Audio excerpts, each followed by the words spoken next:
No sé cuántos de vosotros estáis siguiendo el reto que lanzamos el otro domingo, de estar leyendo un capítulo de Lucas cada día. Entonces hoy tocaría el capítulo 8. Deberíamos haber leído 8 capítulos de Lucas hasta ahora. ¿Quién lo está siguiendo? ¿Quién lo está haciendo? ¿Algunos? Muy bien. Es muy bonito, y como veis, también al estar también estudiando el Evangelio de Mateo durante todo este tiempo que hemos estado estudiando, podéis ver que hay muchas cosas que son similares, pero no exactamente iguales. Hay algunas cosas de enfoque que son un poco diferentes. De hecho, hoy, recordéis que estamos viendo, intentando investigar quién es este niño que estaba en el pesebre desde diferentes puntos de vista. La semana pasada vimos el punto de vista de Juan, y hoy precisamente vamos a ver el punto de vista de Lucas. Y es muy interesante, sobre todo Lucas, si lo comparamos con Mateo, y más en este tema de la Navidad, es interesante el estar viendo qué cosas hay diferentes y por qué una cosa es diferente de la otra. No sé si estáis viendo o habéis visto alguna vez una serie que está ahora bastante de moda, una serie de televisión. De hecho, puse el nombre a una de las predicaciones hace tiempo en base a esta serie. Se llama en español El Buen Doctor. Creo que incluso en español lo llaman como en inglés The Good Doctor. Pero es muy buena, de verdad, muy buena. Rebeca y yo siempre estamos intentando buscar series que podamos ver, que sean buenas, pero que no estén que no tengan demasiadas cosas feas. Y esta es una de ellas, y es muy buena. Y va, no os voy a chafar nada, no os preocupéis, va de un chico que quiere ser cirujano, y la verdad es que es un crack, es buenísimo, pero tiene un problema. Y este problema es que le cuesta mucho relacionarse con otros. Tiene lo que se llama autismo. Él dice de grado no sé qué, y un tipo de autismo especial que no lo sé cuál es.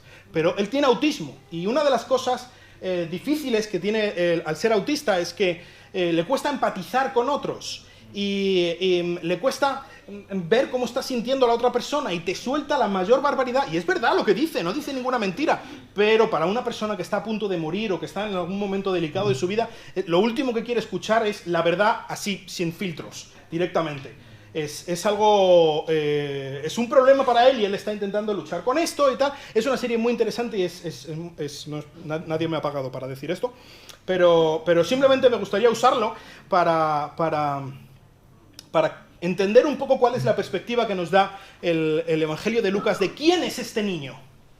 ¿Quién es el niño de Belén? ¿Quién es el niño que está en el pesebre? Y en la perspectiva que nos da Lucas nos ayuda a ver que Dios no es autista. Nos ayuda a ver que Dios sabe empatizar, que Dios sabe lo que sentimos, que Dios es un buen doctor, no solamente porque sabe las cosas que nos están pasando, sino porque es capaz de ponerse en nuestro lugar, es capaz de calzarse en nuestros zapatos y andar nuestro propio camino. De hecho, eso es exactamente lo que hizo. ¿Recordáis? El otro día estábamos fijándonos en el hecho de que este niño del pesebre es ni más ni menos que Dios, el Hijo encarnado, el gran creador del universo. Ahí estaba, chiquitito, indefenso. Hoy vamos a ver otra perspectiva. ¿Recordáis que estábamos viendo el otro día? El otro día empezábamos por el principio. ¿Recordáis? Veíamos, dice Juan, el capítulo 1, versículo 1, en el principio el verbo estaba con Dios, y el verbo era Dios. En el principio era el verbo estaba con Dios y el verbo era Dios. En el principio, cuando no existía nada, cuando arrancó la misma existencia, el tiempo, la materia, cuando todo empezó a existir, ya estaba el verbo. El niño, chiquitito, ya estaba allí.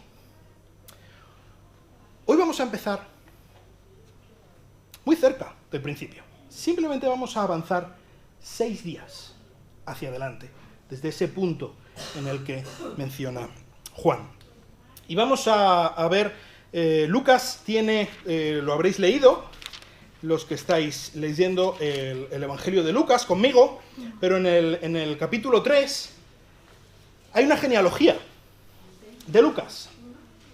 Y esta genealogía es diferente de la de Mateo por diferentes cosas. No nos vamos a meter mucho en esto, pero es diferente, no es igual. Hablamos un poquito acerca de esto cuando estábamos viendo en el Evangelio de Mateo su genealogía, porque estas dos genealogías son diferentes y merece la pena hablar de ellas, pero no nos vamos a meter mucho ahora. en esta genealogía. Simplemente quiero que seamos conscientes de un detalle muy importante en esta genealogía. ¿Recordáis que la genealogía de Mateo tenía la intención de vincular a Jesús? Decía, Jesús es hijo de David, hijo de Abraham. Él es el que cumple las promesas hechas a David, él es el rey legítimo, él es el descendiente de David que se sentaría sobre el trono de Israel, pero también es el hijo de Abraham, es el que cumpliría las promesas hechas a Abraham, el que sería una bendición para todas las familias de la tierra, como Dios le prometió a Abraham. Ese es Jesús. Pero Lucas no quería entrar ahí. Él sí que menciona a David y sí que menciona a Abraham, pero su intención es otra. La genealogía de Mateo arranca con Abraham. La genealogía de Lucas termina, va hacia atrás, termina, dice el versículo 38, Cainán de Enos, Enos de Set, Set de Adán y Adán de Dios. Lucas sí que menciona a David, sí que menciona a Abraham, pero no es su punto principal. A lo que está intentando llegar Lucas es a que Jesús es exactamente igual que todo hijo de vecino. Jesús es hijo de Adán, hijo de Dios. Exactamente igual que cualquier otra persona. El ascendiente de Jesús fue creado en el sexto día. Igual que el tuyo, igual que el mío. Así que Jesús es un médico, no como este que es autista. Jesús sabe ponerse en nuestros zapatos. Vamos a comenzar con una oración. Señor, te doy muchas gracias por este gran Salvador que tenemos, que podemos acercarnos a Él confiadamente, porque es nuestro hermano, porque es alguien que se ha hecho como nosotros para poder entendernos y para poder salvarnos. Gracias por este Salvador. Ayúdanos a aprender de Él, ayúdanos a seguir su ejemplo en tantas cosas que tenemos que hacer. Y te lo ruego en el nombre precioso de este gran Salvador. Amén. Así que este niño de Belén, lo primero que podemos ver es un hombre normal y corriente. En un sentido, acordaos que el otro día estábamos diciendo que Él es Dios completamente, pero a la vez de ser Dios, Él adquirió, lo decíamos el otro día en Juan 1:14, el verbo se hizo carne, adquirió la naturaleza de hombre, completamente hombre, absolutamente hombre, hasta tal punto que Él también desciende de Adán. Él también viene a través de la genealogía como cualquier persona, como tú y como yo. Así era Jesús. Pero Jesús no solamente era un hombre como cualquier persona. Él, además, fue un hombre cuya venida al mundo marcaba una humildad, marcaba una intención de toda su existencia. De hecho, esa imagen... Uy, se ve un poco mal, esa imagen tan bonita, ¿verdad? Qué bonito, el pesebre, ¿a que sí? Qué bonito, y el Belén así el que tenemos en nuestra casa, ¿verdad? Lo que decíamos el otro día, con los pastores y las ovejitas, todo muy bonito, todo muy bonito. Esta imagen tan bonita, tan entrañable de la Navidad de Jesús, es algo que no tendríamos si no tuviéramos el Evangelio de Lucas. Solo está en el Evangelio de Lucas. Dice en este Evangelio de Lucas, capítulo 2, a partir del versículo 1, dice: y aconteció en aquellos días que salió un edicto de César Augusto para que se hiciera un censo en todo el mundo habitado. Y este fue el primer censo que se levantó cuando Cirenio era gobernador de Siria. Y todos se dirigían a inscribirse en el censo, cada uno a su ciudad. Y también subió José de Galilea, de la ciudad de Nazaret, a Judea, a la ciudad de David, que se llama Belén, por ser él de la casa y de la familia de David, para inscribirse junto con María, desposada con él, la cual estaba encinta. Y sucedió que mientras estaban ellos allí, se cumplieron los días de su alumbramiento, y dio a luz a su hijo primogénito. Le envolvió en pañales y le acostó en un pesebre, porque no había lugar para ellos en el mesón. Este Dios que estábamos diciendo el otro día, podría haber venido y podría haber nacido en la familia real. Sería lo lógico, de hecho, ¿verdad? Este iba a ser rey.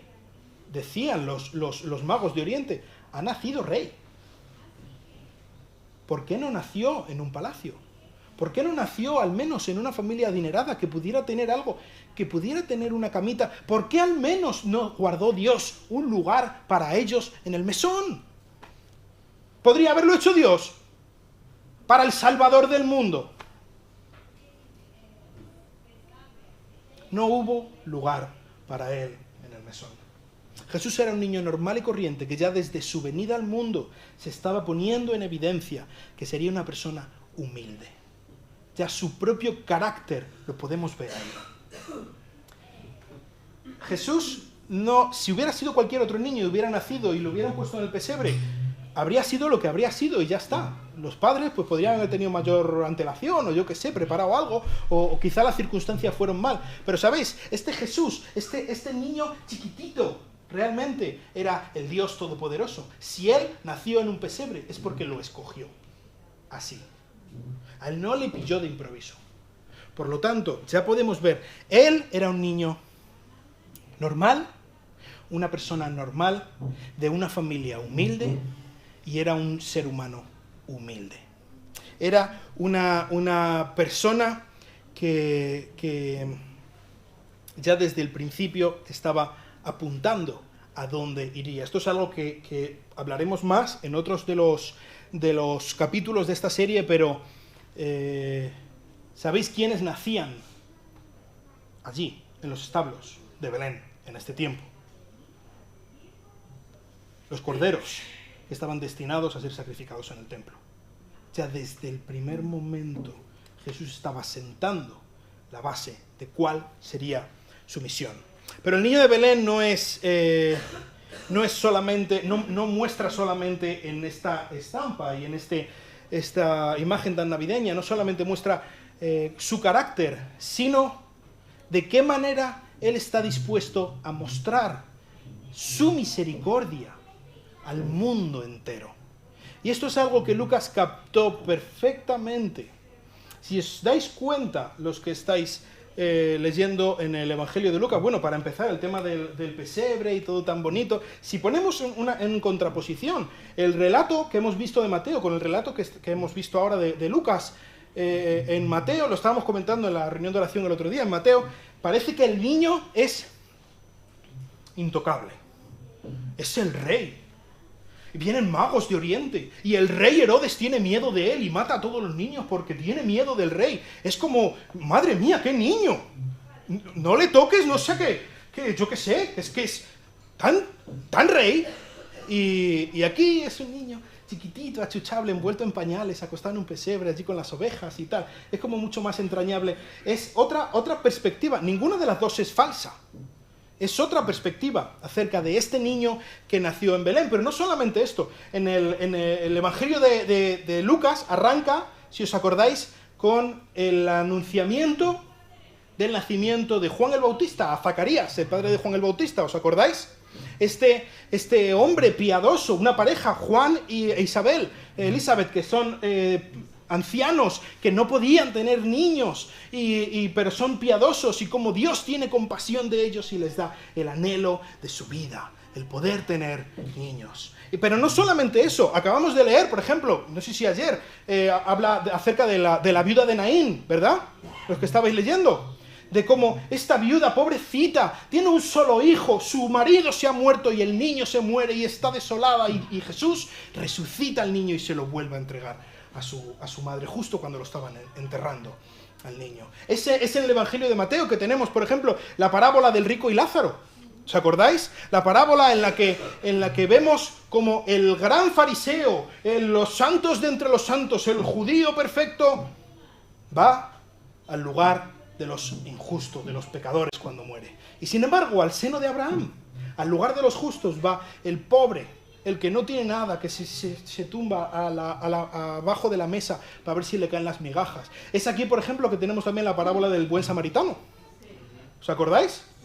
Los despreciados, los perros samaritanos, que los odiaban los israelitas, porque es que cómo podía ser, ellos estaban despreciando el judaísmo, se habían mezclado con los gentiles, eran lo peor del judaísmo. Pues ahí tenemos el sacerdote y el levita que pasan olímpicamente de alguien que está en problemas, y sin embargo, el bueno de la historia es el malo, según todo el mundo. El samaritano, que ayuda a este hombre y le da todo lo que tiene y le monta en su burro, y es la persona generosa y es la persona que le da todo para que el otro sea bueno. ¿Os dais cuenta? Es una preocupación por las personas más débiles. Es aquí donde tenemos la mayoría de las historias en cuanto a las mujeres. ¿Recordáis? Ayer mismo estábamos leyendo de la mujer pecadora que estaba allí en la mesa cuando estaba dando la comida Jesús, y el fariseo que le dio la comida a Jesús, y esta mujer pecadora que va y rompe el frasco de alabastro y le unge los pies y llora, y con sus lágrimas le lava los pies y se lo enjuaga con su pelo, y está tan arrepentida, y dice Jesús, al que más se le perdona, más ama. Este niño de Belén es ni más ni menos que la muestra perfecta de que Dios tiene misericordia de los que nadie tiene misericordia. Que Dios es el que cuida a los que nadie está interesado, ni siquiera en mirar. Las personas desechadas, las personas que viven a los márgenes de la sociedad, las personas que a nadie le importan, esas son las personas que más cerca están de Dios. No porque ellos lo valgan, sino porque Dios se acerca a ellos. Porque este es el corazón de Dios. Porque Dios quiere a lo débil y lo menospreciado del mundo para humillar a lo grande, a lo sabio, a lo que para todo el mundo es lo más importante. Así que este niño de Belén, este bebé en el pesebre, es la prueba definitiva de que no hay nadie que esté demasiado lejos de Dios. Es la prueba definitiva de que no hay nadie que sea demasiado pecador para Dios. Que no hay nadie que sea demasiado feo, demasiado pobre, demasiado extranjero, demasiado malvado, demasiado lo que sea. No existe tal cosa como alguien que sea inalcanzable para Dios. Y eso lo podemos ver en el niño chiquitito de Belén. Pero no solamente eso. Hemos dicho que el niño de Belén es un hombre humilde, es un hombre cercano a las personas en necesidad, pero es mucho más que eso. Jesús como hombre no es solo un hombre. 1 Corintios 5:21 dice, al que no conoció pecado, por nosotros se hizo pecado. Él nunca conoció pecado. Él nunca hizo algo malo. 1 Juan 3:5. En él no hay pecado. Hebreos 4:15. Él ha sido tentado en todo, pero sin pecado. 1 Pedro 2:22. Él no cometió pecado, ni hubo engaño en su boca. Y esto lo decían algunos, como por ejemplo Pedro, que convivieron con él. Si alguien conviviera contigo durante al menos 3 años, convivir me refiero a convivir día y noche contigo, que te escucha roncar, o sea, que está allí contigo. Al cabo de esos 3 años diría, pues mira, este Dewin es un hombre sin pecado y no hay engaño en su boca. ¿Lo diría? Quizá diría que es un buen tío, sí. Pero que es perfecto, no le miréis todo que se pone rojo, no. Diría que es muchas cosas, pero que no tiene pecado, de mí desde luego no lo diría nadie. Muy ciego, muy engañado le tendría que tener. No soy capaz de engañar tanto. De Jesús lo dice este Pedro, que estuvo con él, conviviendo a diario, día a día, noche a noche, constantemente, él le veía. Y él dice, este hombre es un hombre, sí, pero es un hombre perfecto, sin mancha, sin tacha, sin pecado, sin un pero, sin nada que ponerle en la cara. No hay nada, él es, ¿qué le vamos a decir? Es absolutamente perfecto. nunca ha engañado, nunca ha hecho nada mal, nunca ha tomado una mala decisión, nunca ha cometido un error. ¡Jamás! Él es el hombre totalmente perfecto. Él era un bebé chiquitito, indefenso, pero perfecto. Absolutamente perfecto. Y también vemos, por ejemplo, el Evangelio de Juan nos dice que el Espíritu Santo estaba con él, le llenó sin medida. Así que este hombre perfecto dependía del Espíritu Santo. Él era la personificación de lo que nosotros deberíamos haber sido. No sé si a alguno suena una persona histórica, se llama Ireneo. ¿Suena este nombre? Ireneo de León. Él fue obispo de León en el segundo siglo después de Cristo, es decir, en los 100 y pico. Fijaos, si sabía lo que estaba diciendo, él era discípulo de Policarpo, que a su vez fue discípulo del apóstol Juan. O sea, él conoció el Evangelio de segunda generación, de mano de alguien que aprendió con un apóstol.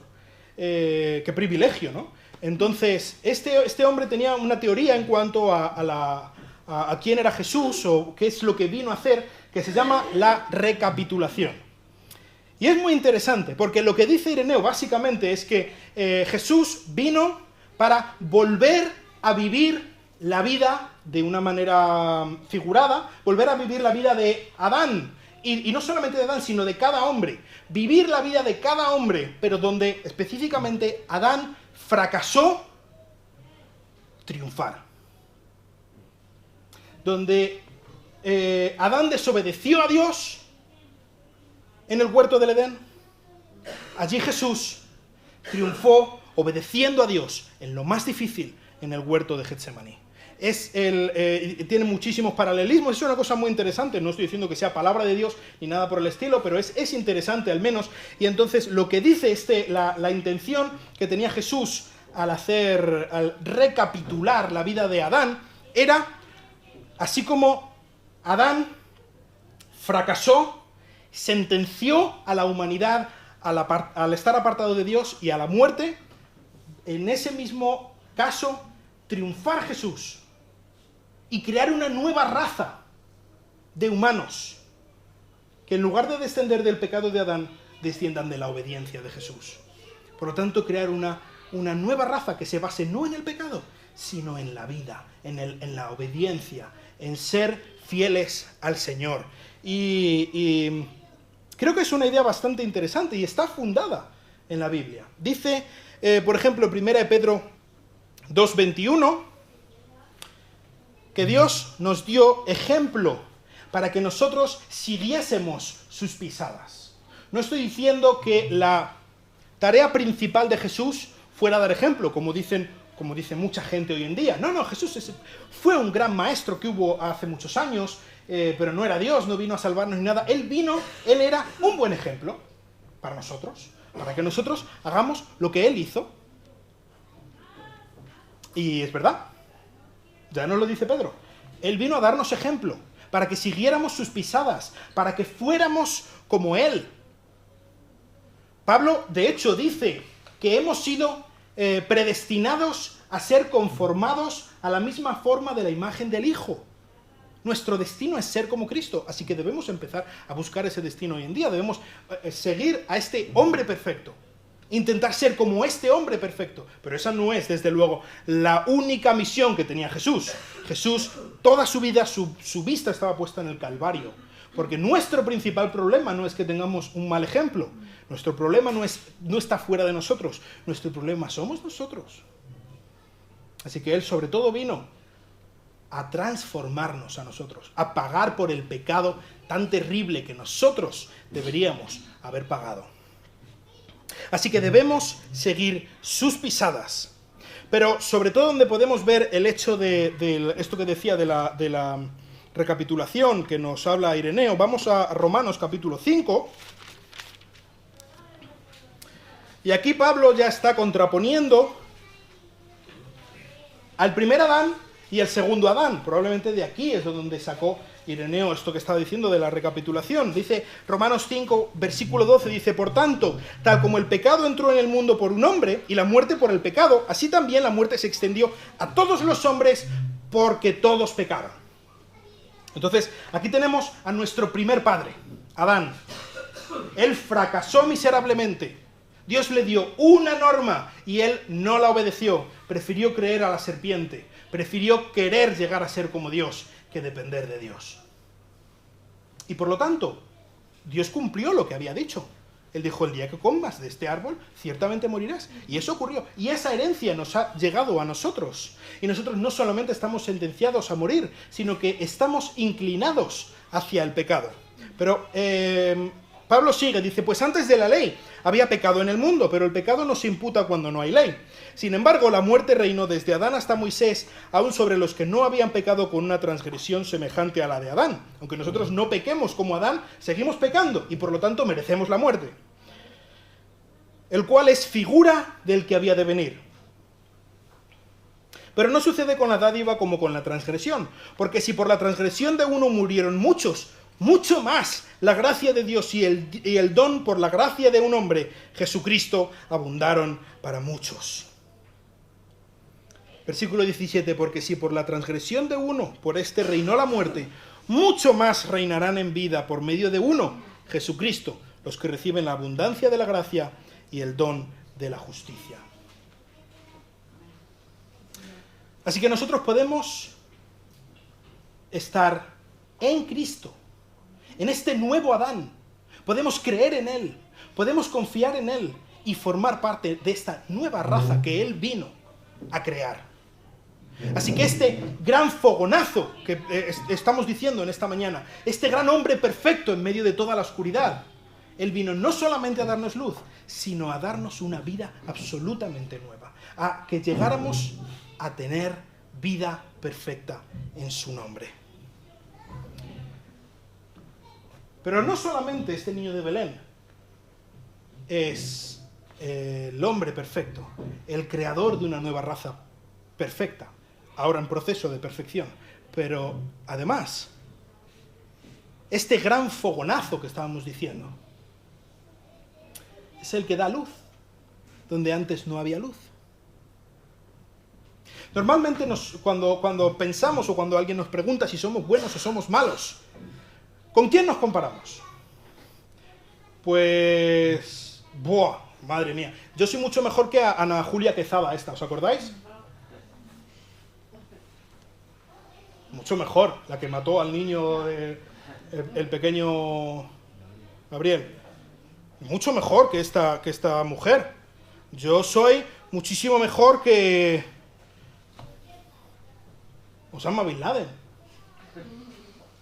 Qué buen tío soy, ¿no? Stalin. Soy un tío genial.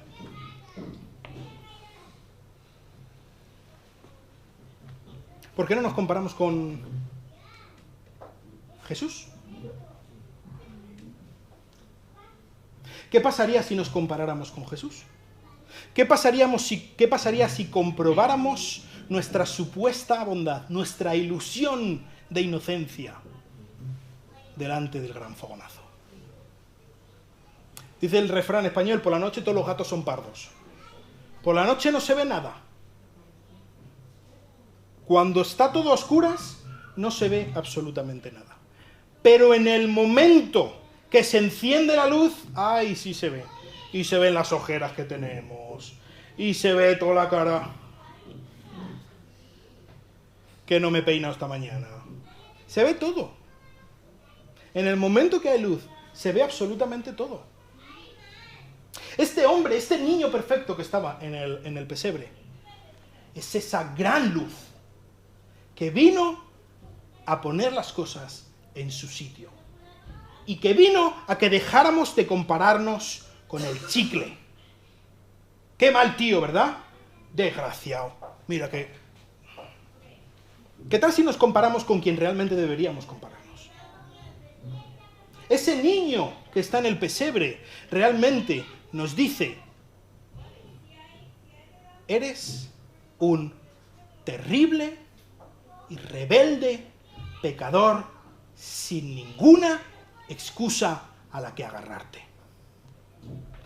Toda nuestra vida buscando razones para ser víctimas de nuestras circunstancias.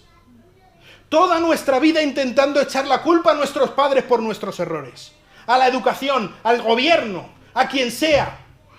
Toda la vida pensando que es que esta sociedad heteropatriarcal, no sé qué historias, realmente yo soy una víctima. Y el niño de Belén lo que nos está diciendo es, mentira. Tú no eres una víctima.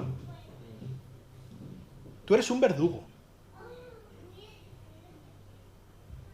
Y lo único que merecemos, si nos comparamos con ese niño chiquitito y perfecto, que nunca cometió pecado, lo único que nos comparamos si nos merecemos con ese niño es el rechazo, es el juicio, es la sentencia de Dios a estar eternamente separados de Él. Porque dice que Él es demasiado santo para que pueda haber pecado. Delante de su presencia, desde luego, que no tenemos un lugar. No podemos tener un lugar. Ese niño tan bonito en el pesebre realmente es un monumento a nuestra incompetencia, a nuestra maldad, a nuestra rebeldía. Desde luego, si nos estamos comparando con la persona equivocada, podemos pensar que somos muy buenos. La próxima vez que estemos pensando en compararnos, vamos a buscar la comparación buena. Vamos a buscar la comparación definitiva, la que realmente debemos buscar. Compararnos con este Dios bueno, con este Dios grande. Vamos a Lucas otra vez. Lucas capítulo 5.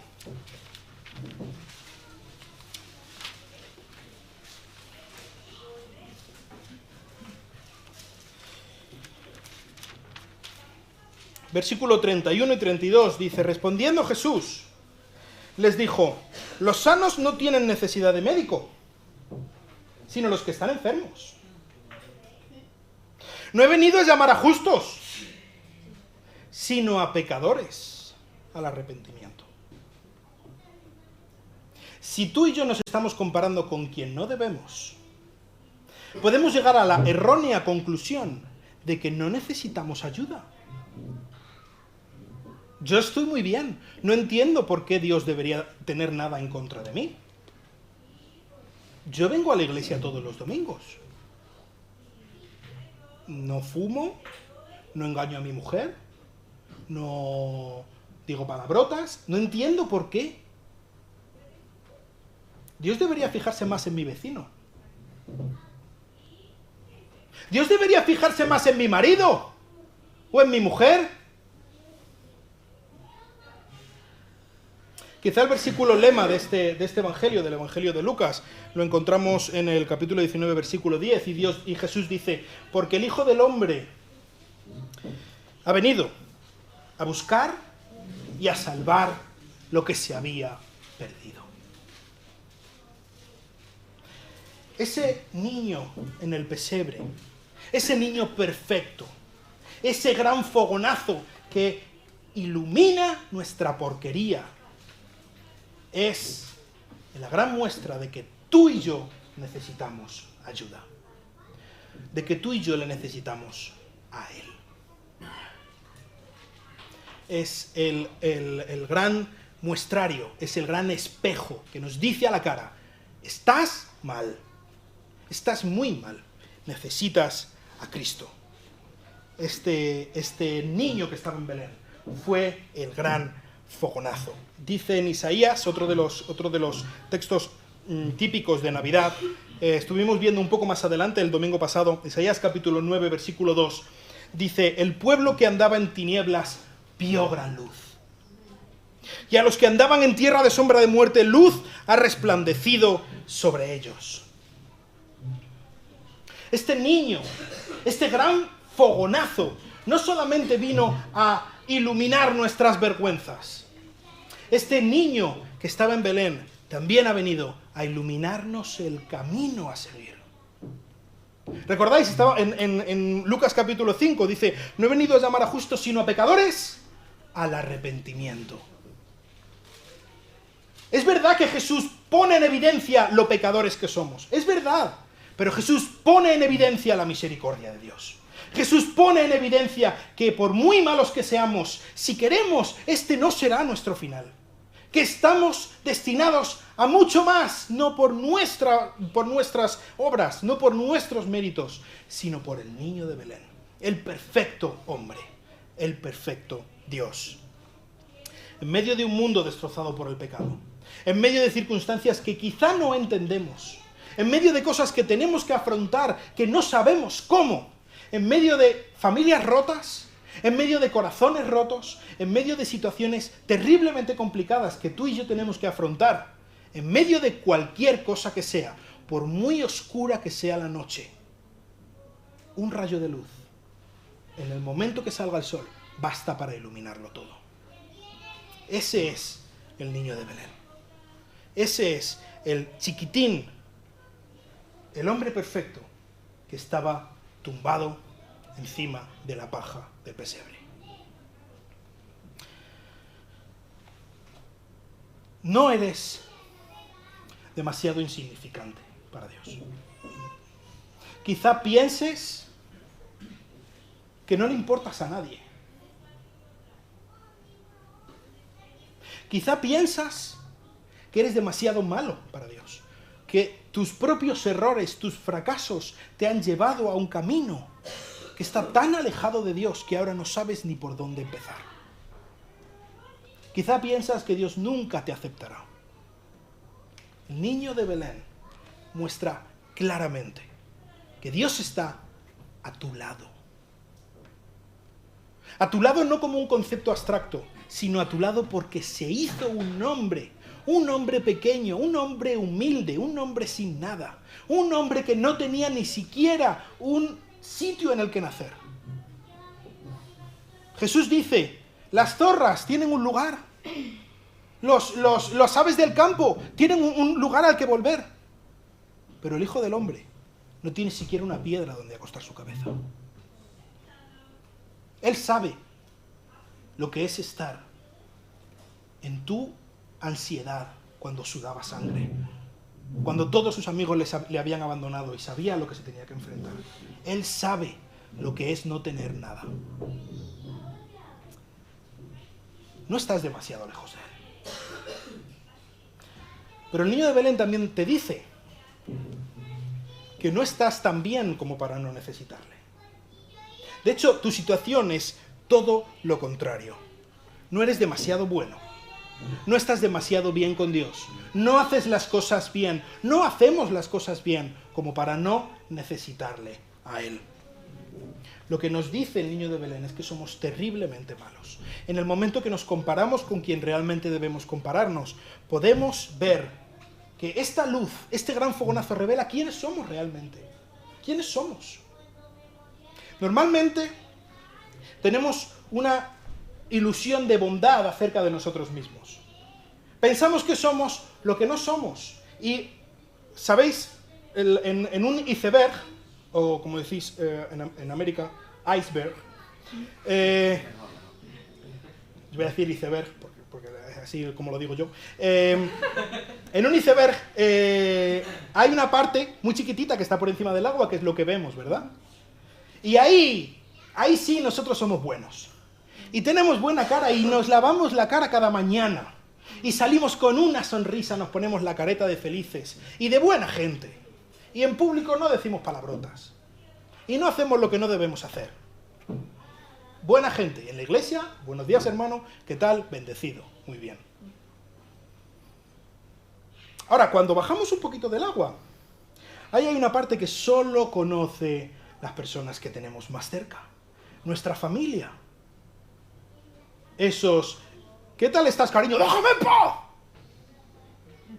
Eso no lo decimos en la iglesia, ¿verdad? Eso solo lo conoce la gente que tenemos más cercana, con la que tenemos un poco más confianza y bajamos un poco la guardia. No va por Rebeca, no la miréis. No, va más bien por mí, no va por Rebeca. Pero hay otra parte un poco más profunda todavía en ese iceberg, ¿verdad? La parte que solo conocemos nosotros. Esos secretos que no lo podemos decir a nadie, porque ¿qué van a pensar de nosotros? ¿Verdad? Pero aún tenemos más abajo. Y un poco más abajo de ese iceberg tenemos esas partes que no sabemos, no somos conscientes que están ahí, pero de repente en alguna circunstancia que nos lleva al límite, de repente sale algo, o tenemos un pensamiento que es como, "Oh, ¿de dónde ha salido eso?", que nos da miedo hasta a nosotros. ¿Verdad que nos pasa? Que es que mira, es que me dice esto mi suegra y que nos da miedo hasta a nosotros. Pero aún tenemos otra parte aún más profunda, que es donde está hirviendo todo eso que sale, toda esa maldad que ni siquiera somos conscientes, esa parte que solo conoce Dios. La parte más oscura, ahí es donde está lo que realmente somos. No somos tan buenos como pensamos, desde luego no somos tan buenos como hacemos creer a la gente que somos. Ese niño de Belén muestra claramente que tú y yo necesitamos a Cristo como nada en este mundo. Que tú y yo necesitamos a alguien que entre en nuestro corazón, saque toda nuestra porquería y nos dé un nuevo corazón. Que quite nuestro corazón de piedra y nos ponga un corazón de carne. Tú y yo necesitamos al niño de Belén porque somos terriblemente malos. Jesús es el hombre perfecto. Jesús es el segundo Adán. Jesús es la única esperanza tuya, mía y de toda la humanidad.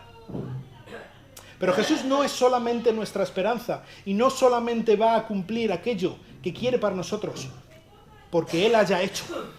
Él hizo, Él murió por nosotros, Él fue el hombre perfecto, Él muestra claramente nuestro pecado. Pero ahora, tú y yo debemos tomar una decisión. El niño precioso de Belén es algo maravilloso para el mundo, son buenas noticias para ti. Es la salvación gratuita, es la transformación del corazón, es el decir, hay un futuro mejor para este mundo, para nuestra sociedad, para ti, para tu familia, hay futuro mejor, pero no será así si no tomas una decisión y apuestas por él. Y esta decisión mañana quizá será tarde. En el día de hoy debemos mirar a este precioso niño, a este niño pequeño, a este hombre perfecto que nos muestra que le necesitamos, hasta el punto de que no podemos hacer nada bueno si no estamos con él. Vamos a orar. Señor, te quiero dar muchas gracias por este Salvador tan bueno, por este Señor tan precioso. Muchas gracias por este hombre perfecto, por este gran fogonazo que ha iluminado nuestras vidas y nos ha dejado absolutamente desnudos delante de ti. Y no hay nada que podamos esconder de tu presencia, de tu vista, Señor. Ayúdanos a ser conscientes de nuestra porquería, de nuestra maldad, de nuestro pecado delante de ti. Y no solamente ser conscientes porque sí, sino para arrepentirnos realmente, para acudir a ti, para que tú nos limpies, para que tú cambies nuestros corazones, Señor. Para que podamos día a día ser conformados a la imagen de Cristo. Y te quiero rogar por cada una de las personas que están aquí, que no han conocido a Cristo, que no han confiado en Él como su único y como su suficiente Salvador. Te quiero rogar que tú, por medio de tu Espíritu Santo, estés tocando sus corazones, ablandando sus defensas, Señor, para que en este tiempo tan especial de Navidad puedan abrazarse a este hombre perfecto, puedan confiar en su sacrificio y puedan tener un futuro glorioso de su mano. Y te lo ruego en el nombre precioso del hombre perfecto, de nuestro Salvador, Jesucristo. Amén.